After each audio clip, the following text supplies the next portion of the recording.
மனிதானே மகத்தானவன், மனிதானே மகத்தானவன், மனிதானே மகத்தானவன். பெரியார் பெரியார்னு அடி செவல சேர்த்து விழுந்தவொடனே என்ன பண்றேன்னு தெரியாம வேற. காலையில ஒரு பேட்டி பார்த்திருந்தேன். அதுல சீமான் தொண்டர்கள் ஒரு உருட்டுக்கட்டை வச்சிருக்காங்க கையில, பேட்டி கொடுக்குறாங்க. அதாவது இந்த மாதிரி ஏன் எதுக்காக இங்க நின்று இருக்கீங்கன்னு கேட்கும்போது, இல்ல சீமான் அண்ணா ஏதோ பெரியாரை பத்தி சொல்லியிருக்கிறாராமா, அதை தவறுன்னு சொல்லி சீமான் வீட்டை முற்றுகையிடுறதுக்காக திருமுருகன் காந்தி போன்ற சில அமைப்புகள் வந்துட்டு இருக்காங்க அப்படின்னு சொல்லியிருக்காங்க.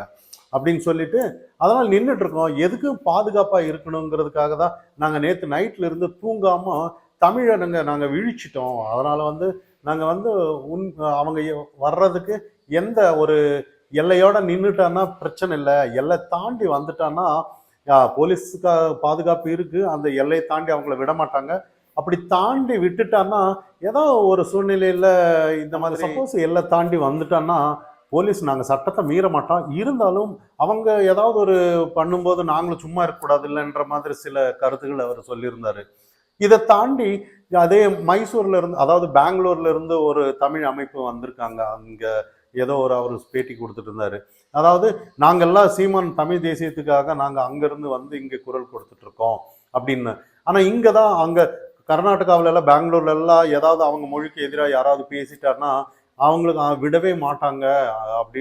ஆனா இங்க தமிழகத்துலதான் என்ன சாபக்கேடுன்னு தெரியல, பிற மொழிக்காரர்கள் தமிழை அவ்வளோ அவமதிக்கும் போது அதை எதிர்த்து கேட்டார்னா இந்த மாதிரி சில நிலைப்பாடுகள் இங்க வருதுன்ற மாதிரி சில கருத்துக்கள் சொல்லிட்டு இருந்தாரு.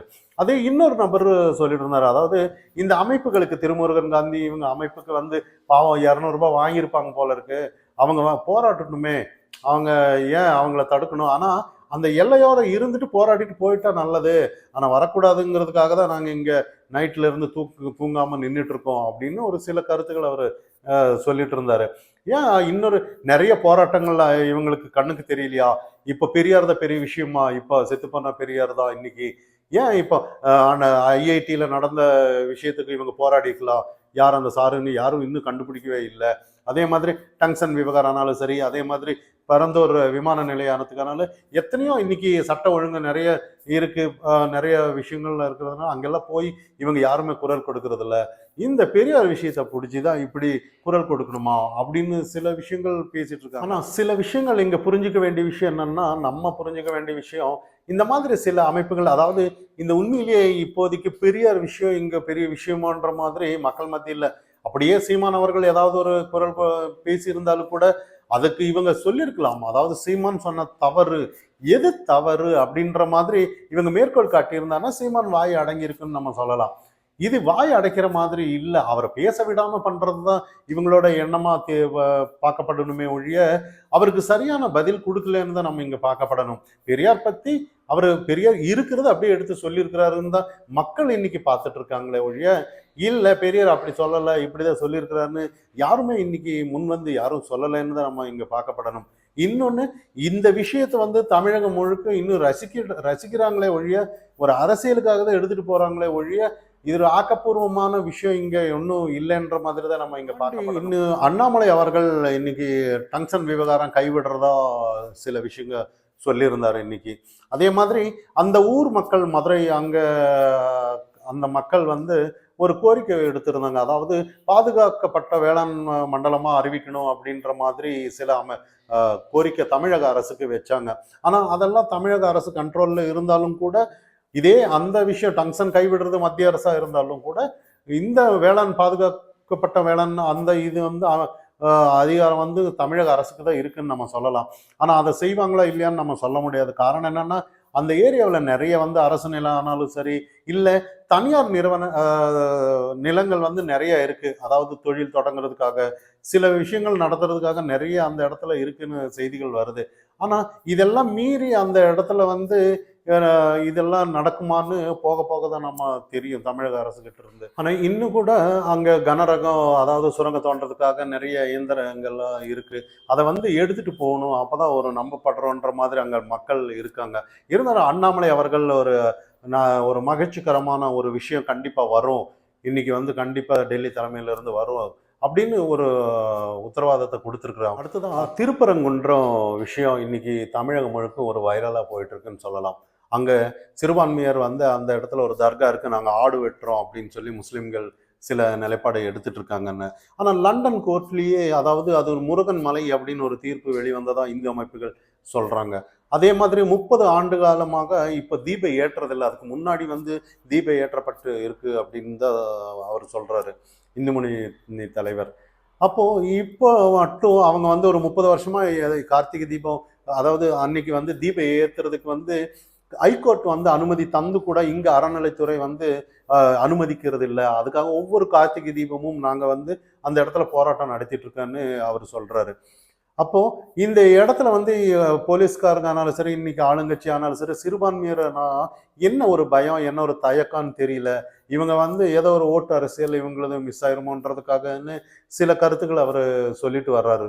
இதெல்லாம் தாண்டி இன்னைக்கு மக்கள் மத்தியில ஒரு சட்டம் ஒழுங்குன்னு சட்ட ரீதியா சில விஷயங்கள், இப்ப அயோத்தி விஷயம் ஆனாலும் சரி, எந்த ஒரு விஷயம் ஆனாலும் தீர்ப்பு வரும்போது இங்க மட்டும் ஏன் தீர்வு வரலன்ற மாதிரி பல கேள்விகள் இருக்கு. அப்படி அந்த கேள்விக்கு என்ன பதிலுன்னு சொன்னோம்னா, இங்க ஆளுங்கட்சி ஆனாலும் சரி, இங்க அரசியல்வாதிங்க எல்லாருமே அவங்களோட ஓட்டு அரசியலுக்காக பார்க்கப்படுறதுன்னு தான். ஒட்டுமொத்த முஸ்லிம்கள் இந்த மாதிரி ஒரு நிலைப்பாடுன்னு இல்லை. ஓட்டுக்காக யார் பார்க்குறாங்களோ அவங்க மட்டும்தான் இந்த சில சதி செயல்களை செய்கிறாங்கன்னு. இந்த புனிதமான இடத்துல ஆடு வெட்டுறோம், கோழி வெட்டுறோம் அப்படின்னு போகும்போது சில அமைப்புகள், அதாவது காலங்காலமாக ஒரு புனிதமாக கருதப்படுற இடத்துல சட்ட ரீதியாக சில நிலைப்பாடு எடுத்தா நல்லதுன்னு தான் நம்ம இங்கே. ஈரோடு இடைத்தேர்தல் நடக்கவிருக்கிறது, அதாவது பிப்ரவரி 5ஆம் தேதி. ஆனால் இங்கே வந்து எதிர்கட்சி பெரிய கட்சி எல்லாம் ஏடிஎம்கே ஆனாலும் சரி, பாட்டாளி மக்கள் கட்சி ஆனாலும் சரி, பிஜேபி ஆனாலும் சரி புறக்கணிச்சிருக்காங்கன்னு தான் நம்ம சொல்லப்படணும். இப்போ இதெல்லாம் ஒரு ப்ரெஸ்டீஜ் விஷயமான்ற மாதிரி தான் இங்கே மக்களிடையே பார்க்கப்படணுங்கிறதுக்காக தான் புறக்கணிச்சிருப்பாங்களோன்னு தான். காரணம் என்னன்னா, என்ன இடைத்தேர்தல் இப்போ விக்கிரவாண்டி இடைத்தேர்தல் எல்லாம் நடக்கும்போது கூட இங்கே ஆளுங்கட்சியா இருக்கிறவங்க வந்து அத்தனை அமைச்சர்கள் அங்கே முற்றுகையிட்டு அந்த அளவுக்கு நிவாரண பொருட்கள் அது இதுன்னு சொல்லி மக்களை வந்து ஒரு இடத்துல அடிச்சு நிறைய விஷயங்கள் பண்ணது வந்து இங்க வெளிச்சத்துக்கு வந்ததுன்னு நம்ம பேசப்படலாம். அதே மாதிரிதான் இங்கேயும் மக்களை ஏன் கஷ்டப்படுத்தணும். அண்ணாமலை அவர்கள் சில இடத்துல பேட்டி கொடுத்திருந்தாரு, அதாவது நாங்க மக்களை துன்புறுத்த விரும்பல, ஏன்னா இப்போ ஓட்டுக்காக வந்து அவங்க மக்களை பாடு வந்து அந்த அளவுக்கு நாங்க வந்து ஒதுங்கிட்ட பிரச்சனை இல்லை, உங்க பாட்டுல நீங்க பாருங்க அப்படின்ற மாதிரி விட்டு கொடுத்துட்றோன்ற மாதிரி தான் சில விஷயங்கள் அவர் கருத்து சொல்லியிருந்தாரு. உண்மைதானே. இப்போ அந்த இடத்துல வந்து மக்களை அடைச்சி வச்சு சினிமா காட்டி சில கொலுசு கொடுக்கறது, இல்லை ஸ்டிக்கர் ஒட்டி சில அவங்களோட ஃபோட்டோ ஒட்டி டபரா கொடுக்குறதும், இந்த மாதிரி நிறைய நிகழ்ச்சிகள் அங்கே நடந்துருச்சு. அதே மாதிரி இப்போ அந்த மாதிரி சில மக்கள் ஏன் இவங்க புறக்கணிச்சிருக்காங்க அப்படிங்கிற அந்த கேள்வி அந்த இடத்துல வருங்கிறதுக்காக தான் அவாய்ட் பண்ணியிருக்காங்கன்னு நம்ம சொல்லலாம். மக்களுக்கு அந்த மாதிரி இந்த மாதிரி ஏன் இந்த மாதிரி டிஎம்கே ஆனாலும் சரி, பிஜேபி ஆனாலும் சரி, ஏடிஎம்கே ஆனாலும் ஏன் புறக்கணிச்சிருக்காங்க சிந்தனை வருமாங்கிறது இந்த இடத்துல நம்மளோட கேள்வி. ஏன்னா நம்மளோட அரசியலில் தமிழகத்தில் என்னதான் கலாச்சாரம் வந்து செத்தாலும் கூட நிறைய சட்ட ஒழுங்கு ரீதியாக என்னதான் நம்ம அதில் அவதிப்பட்டாலும் கூட ஓட்டுன்னு வரும்போது, தேர்தலுன்னு வரும்போது அந்த இடத்துல ஏதாவது அவங்க ஒரு நிவாரண பொருள், ஏதோ உதவித்தொகை ஏதாவது கொடுத்துட்டோன்னா எல்லாத்தையும் நம்ம மறந்துடுறோன்ற மாதிரி தான் இன்னைக்கு நம்மளோட கட்டமைப்பு இருக்குன்னு நம்ம சொல்லணும்.